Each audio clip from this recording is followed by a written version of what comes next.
नमस्कार साथियों, स्वागत है आप सभी का हमारे और आपके YouTube चैनल एसएससी लैब पर। और आज के इस वीडियो में आपको अगले 3 महीने की एक मास्टर स्ट्रैटेजी बताने वाली हूं मैं, जिसको फॉलो करके आप आरआरबी ग्रुप डी में रीजनिंग के सेक्शन में 30 में 30 नंबर ला सकते हैं बहुत आराम से।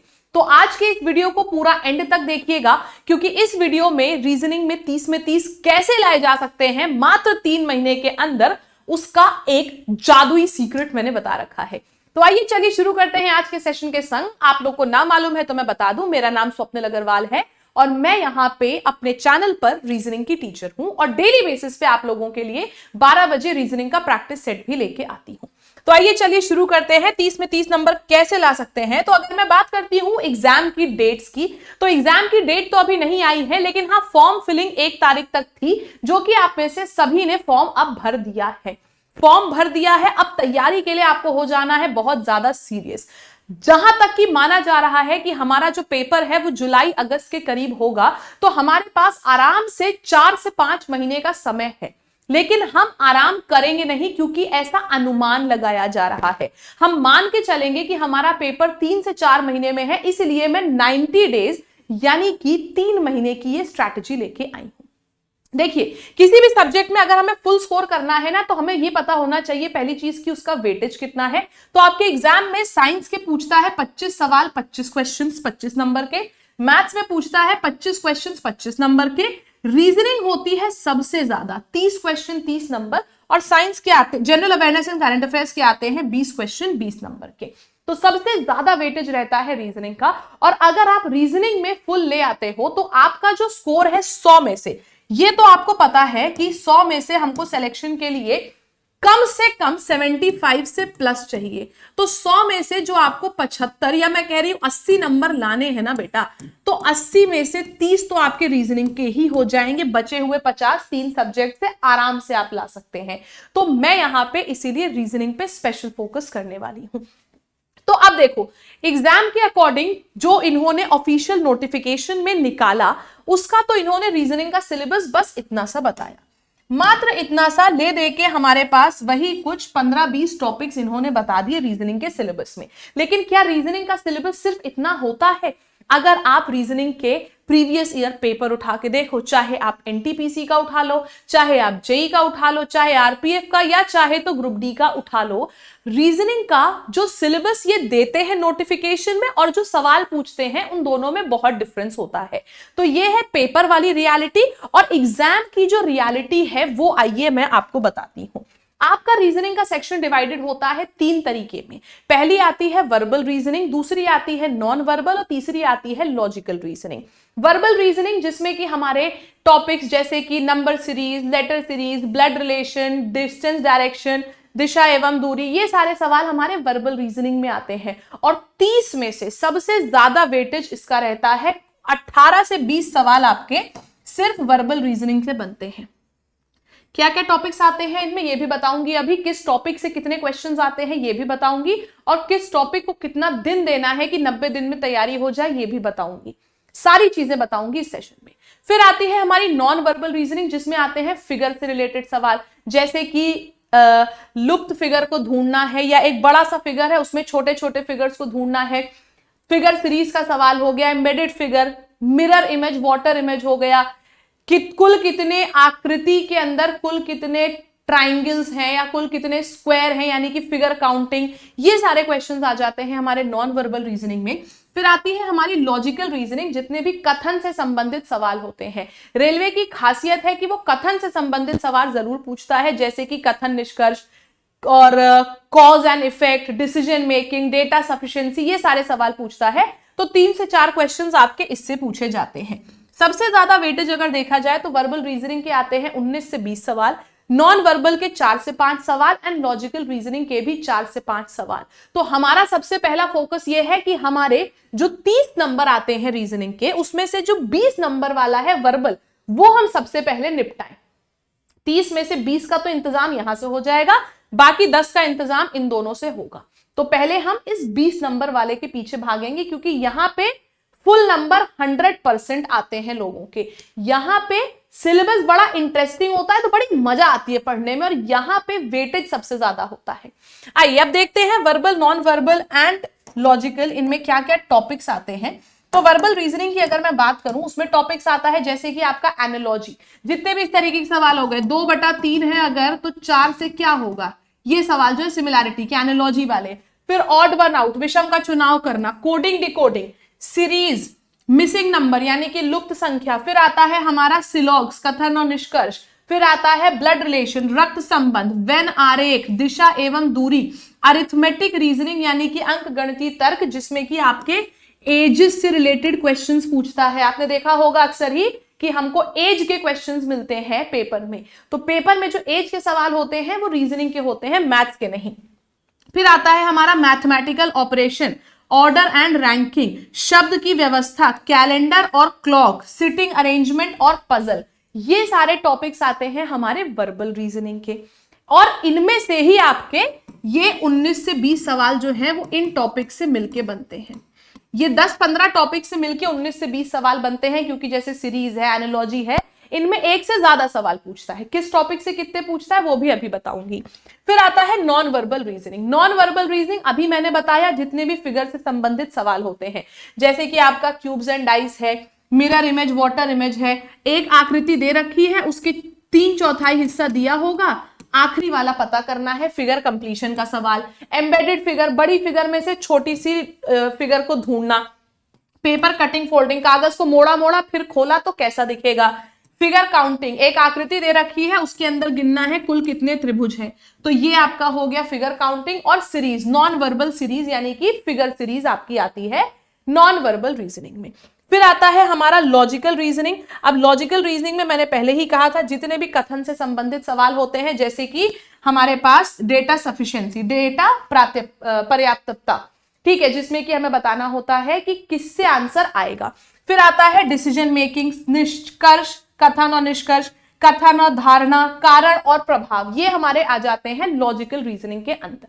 अब हमारे लिए ये जानना बहुत जरूरी है कि किस टॉपिक से कितने क्वेश्चंस आते हैं। देखो मैंने मोटा मोटा आपको बता दिया, वर्बल से सबसे ज्यादा, फिर नॉन वर्बल और फिर लॉजिकल से आता है। तो वर्बल को कैसे कंप्लीट करें हम अगले 30 दिनों के अंदर, अगले 3 महीने के अंदर, कि हम 30 में से 30 नंबर लेके आए। नॉन वर्बल को कैसे करें और लॉजिकल को कैसे करें, उससे पहले देखेंगे कि हर टॉपिक से कितने क्वेश्चन आते हैं। क्योंकि अब देखो यार, पेपर आता है 100 क्वेश्चन का, ऐसा तो होता नहीं है कि रीजनिंग के 30 एक साथ, मैथ्स के 25 एक साथ, ढूंढना पड़ता है 100 में से, एक पेपर में से 100 में से 30 सवाल छांटना, फिर इस तरीके की इतनी ढेर सारी शिफ्ट्स, उन सबको छांटना बहुत बड़ा काम है। आपके लिए काम हमने नहीं छोड़ा, ये काम हमने खुद कर दिया है, और ये काम करने में बहुत समय लगा, बहुत मेहनत लगी, लेकिन उसका जो रिजल्ट आया है वो बहुत अच्छा है। उस मेहनत का रिजल्ट आया है ये कि भाई किस टॉपिक से कितने प्रश्न अगर हमको बताने होते हैं, तो वर्बल क्या है, ये किस टॉपिक से कितने प्रश्न हैं, ये मैंने आपको इस डेटा में बताया है। जहां पे जो हमारी एनालॉजी होती है उससे आते हैं 1 से 2 सवाल, ऑड वन आउट यानी कि विषम का चुनाव करने से भी 1 से 2 सवाल, कोडिंग डिकोडिंग से पूछता है 2 से 3 सवाल, सीरीज यानी कि श्रृंखला से भी 2 से 3 सवाल, लुप्त संख्या मिसिंग नंबर से कभी एक भी नहीं पूछेगा, कभी एक सवाल पूछ लेगा। स्टेटमेंट कंक्लूजन जो सिलॉग्स आता है उससे 1 से 2 सवाल आपसे पूछे जाते हैं। ब्लड रिलेशन का 1 से 2 सवाल फिक्स है आना। वेन आरेख का 1 सवाल पूछता है। डायरेक्शन का 1 सवाल पूछता है। अरिथमेटिक रीजनिंग यानी कि जो एज संबंधित सवाल होते हैं वहां 1 से 2 सवाल आपसे पूछे जाते हैं। क्यूब्स एंड डाइस का आपका कभी एक भी नहीं पूछेगा, कभी एक सवाल पूछ लेता है। मैथमेटिकल ऑपरेशंस के 2 से 3 क्वेश्चन बहुत इंपॉर्टेंट टॉपिक है, ये जरूर पूछता है, जहां पे कहता है चिन्हों को बदल के बताओ कि इस समीकरण, इस इक्वेशन को कैसे सही करेंगे। ऑर्डर एंड रैंकिंग का 1 से 2 सवाल पूछता है। वर्ड अरेंजमेंट का 1 से 2 सवाल जरूर पूछता है। कैलेंडर एंड क्लॉक कभी आया कभी नहीं आया, 0 से 1 है। और सिटिंग अरेंजमेंट 1 से 2 सवाल जरूर पूछे जाते हैं आपके ग्रुप डी के पेपर के अंदर। तो कुल मिला के यहां से हो जाते हैं हमारे लगभग 19 से 20 सवाल। फिर आ जाता है नॉन वर्बल रीजनिंग, जहां पे फिगर सीरीज 1 सवाल जरूर पूछेगा, मिरर इमेज का 1 सवाल जरूर पूछेगा।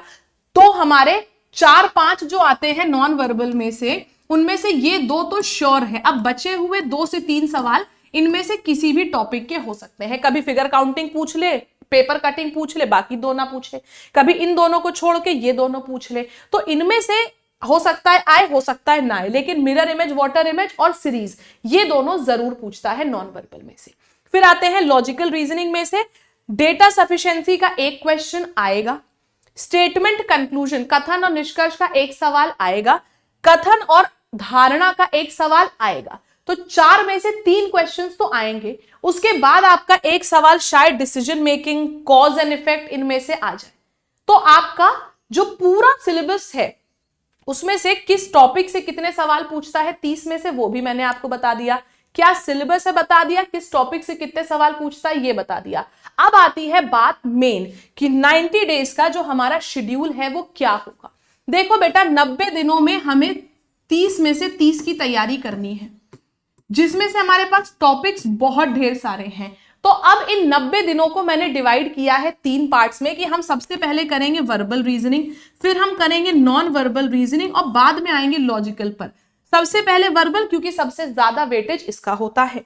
वर्बल रीजनिंग की अगर मैं बात करूं तो सबसे ज्यादा वेटेज वाले टॉपिक्स को हम सबसे पहले करेंगे।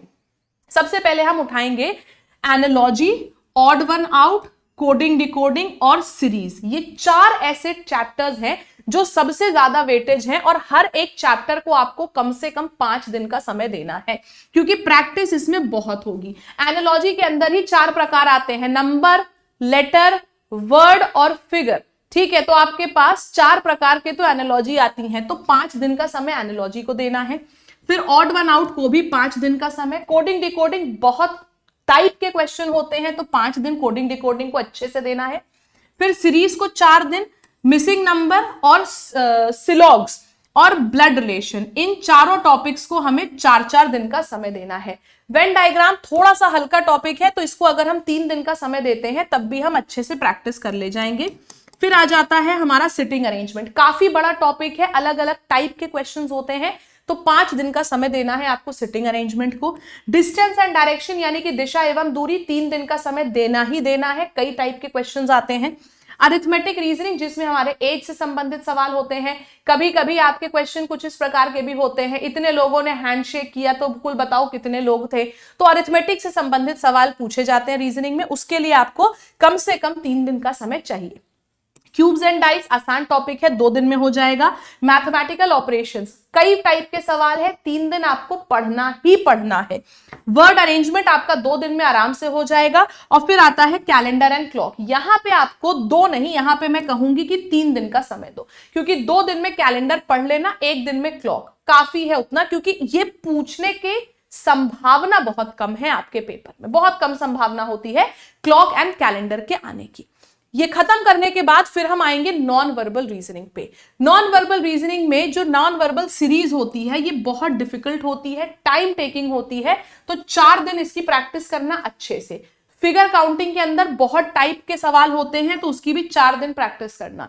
पेपर कटिंग फोल्डिंग 2 से 3 दिन प्रैक्टिस करनी ही करनी है। एम्बेडेड फिगर 2 दिन, फिगर कंप्लीशन 2 दिन और मिरर इमेज, वाटर इमेज की भी प्रैक्टिस हमें 2 से 3 दिन तक करनी है। अभी तक हम लोगों का वर्बल और नॉन वर्बल हुआ है। फिर आता है लॉजिकल। देखो ये सब जो मैं बता रही हूं ना, इन सबको लिखने की जरूरत नहीं है, ये पूरा पीडीएफ मैं अपने टेलीग्राम चैनल पर दे दूंगी, टेलीग्राम चैनल का भी नाम भी बताऊंगी, तो लिखना कुछ भी मत, पूरा फुल पीडीएफ मिल जाएगा फ्री में आप लोगों को। फिर लॉजिकल रीजनिंग के हर एक टॉपिक को आपको ज्यादा से ज्यादा 1 दिन का समय देना है, क्योंकि चाहे जितना भी पढ़ लोगे, लैंग्वेज बेस्ड क्वेश्चन होते हैं, एग्जाम में लैंग्वेज अलग है तो समझ में नहीं आएगा, इसीलिए प्रैक्टिस के लिए हमें 1-1 दिन का समय देना है। कुल मिला के यहां तक होते हैं हमारे 75 दिन, और 75 दिन के बाद जो अगले 15 दिन बचेंगे 90 में से, उनमें हमें करनी है मिक्स्ड क्वेश्चंस की प्रैक्टिस। तो मिक्स्ड क्वेश्चंस की प्रैक्टिस भी हमें करनी है अगले 15 दिन तक। तो ये हुआ आपका पूरा का पूरा 90 दिन का शेड्यूल। लेकिन सिलेबस शुरू करने से पहले कुछ ऐसी चीजें हैं जो आपको पता होना बहुत ज्यादा जरूरी है, जिनके बिना आप स्पीड में आंसर नहीं कर पाओगे। आपको सिलेबस तो कंप्लीट करना है, कॉन्सेप्ट सीखना है, लेकिन उससे पहले ये कुछ चीजें आपको ध्यान में रखनी है, जिसमें कि सबसे पहले आता है 1 से लेके 30 तक के वर्ग यानी कि स्क्वायर, और 1 से लेके 20 तक के क्यूब यानी कि घन। तो आप कहोगे मैम ये तो मैथ्स का है, लेकिन ये रीजनिंग में बहुत काम आता है, analogy, series, odd one out सब में। फिर जोड़ना, घटाना, गुणा, भाग करना आना चाहिए, क्योंकि रीजनिंग में इन सब की बहुत ज्यादा जरूरत होती है। तो आपको लगता है कि आपको आता है, लेकिन प्रैक्टिस इसकी खूब अच्छे से करते रहना है। ए से लेके जेड तक के हर एक लेटर की प्लेस वैल्यू और हर एक लेटर के ऑपोजिट्स, ये आपको जरूर पता होने चाहिए। नहीं पता है तो कमेंट करके बताना, मैं आपको ट्रिक्स इसकी भी सिखा दूंगी। 1 से लेके 20 तक का टेबल यानी कि पहाड़ा आपको पता होना चाहिए। डिजिटल सम का क्या रूल होता है, यूनिट डिजिट और अप्रोक्सीमेशन, ये 3 टाइप के जो सवाल आते हैं ये हम लोगों को आंसर करने में हेल्प करते हैं स्पीड में। इनकी वजह से हम स्पीड में आंसर करते हैं, इनकी वजह से हमारे ऑप्शंस बहुत सारे एलिमिनेट हो जाते हैं। तो डिजिटल सम, यूनिट डिजिट, अप्रोक्सीमेशन, इन सब से हम ऑप्शन एलिमिनेट कर सकते हैं और स्पीड में आंसर कर सकते हैं। ये सारी की सारी चीजें अगर आप फॉलो करते हो तो 90 दिन के अंदर आपका पूरा रीजनिंग का सिलेबस भी कंप्लीट हो जाएगा और 100% आप फुल मार्क्स स्कोर करोगे। तो कैसा लगा आपको ये वीडियो, ये जरूर बताना कमेंट सेक्शन में। और यहाँ पे डेली बेसिस पे आप लोगों के लिए फ्री क्लास लेके आती हूं मैं 12 बजे। तो क्लास का टाइम है 12 बजे, जहां पे मैं आपको रेलवे ग्रुप डी का मॉक टेस्ट कराती हूं। तो इस क्लास को आप अटेंड करना। लेकिन कोई ऐसा स्टूडेंट है जिसको चाहिए कि मैं बेसिक से पढ़ाई करूं, पूरा सिलेबस मुझे रेलवे ग्रुप डी का बेसिक से कंप्लीट करना है, तो बेटा उसके लिए रफ्तार बैच हमने लॉन्च किया है हमारे एप्लीकेशन लैब और हमारी वेबसाइट lab.live पर। आप हमारी वेबसाइट या एप्लीकेशन पर जाएंगे, वहां पर जाके आपको ये बैच दिखेगा, आरआरबी ग्रुप डी का रफ्तार बैच। जैसे ही आप इसके एक्सप्लोर के ऑप्शन पे जाएंगे आपको पता चलेगा इस बैच में क्या क्या है। इस बैच में हम पूरी रीजनिंग की तैयारी करा रहे हैं, मैथ्स की तैयारी करा रहे हैं, जनरल अवेयरनेस की, जनरल साइंस की। कहा जाए तो रेलवे ग्रुप डी की पूरी तैयारी बेसिक से लेके एडवांस लेवल तक की हम करा रहे हैं लाइव क्लासेस के माध्यम से। इन क्लासेस में जो पढ़ाया जाएगा उसके नोट्स आपको मिलेंगे। आपको कोई डाउट है तो फैकल्टी से आप डाउट पूछ सकते हो डाउट सेशंस के माध्यम से। और साथ ही साथ इस बैच में लाइव क्लासेस के अलावा आपको पहले से ही पूरा सिलेबस रिकॉर्ड करके भी दे दिया गया है कि अगर कोई रिकॉर्डेड देखना चाहे तो वो प्री रिकॉर्डेड भी देख सकता है। इस बैच के अंदर हम आपको टेस्ट भी प्रोवाइड कर रहे हैं, 200 से अधिक चैप्टर वाइज टेस्ट प्रोवाइड कर रहे हैं। और इस बैच पे चल रहा है अभी एक स्पेशल ऑफर, 2495 रुपए में मिलने वाला ये बैच अगर आप लैब 312 कूपन कोड का यूज करके खरीदते हो तो आपको 549 में भी 2% एक्स्ट्रा डिस्काउंट मिलेगा आपको इस बैच पर। मतलब 549 में भी 2% एक्स्ट्रा डिस्काउंट मिल जाएगा। और इस कोड का इस्तेमाल करने से आपको इस बैच के अंदर एक ई बुक मिलेगी। ई बुक में आपके 5000 से ज्यादा जीके के क्वेश्चंस होंगे। तो जितने भी स्टूडेंट्स रेलवे ग्रुप डी का बैच लेना चाहते हैं इस कोड का इस्तेमाल करके 549 से भी कम में और फ्री ई बुक के संग इस बैच को ले सकते हैं। बाकी कैसा लगा वीडियो ये जरूर बताना कमेंट सेक्शन में। मैं आपको बता दूं मैं इस तरीके के बहुत ढेर सारे अच्छे और इंफॉर्मेटिव वीडियोस आप लोगों के लिए लेके आती हूं, तो चैनल को सब्सक्राइब करना बिल्कुल भी मत भूलना। एंड अगर लेटर्स की प्लेस वैल्यू की ट्रिक चाहिए तो कमेंट सेक्शन में जरूर बताना। Thank you so much everyone. जय हिंद, जय भारत।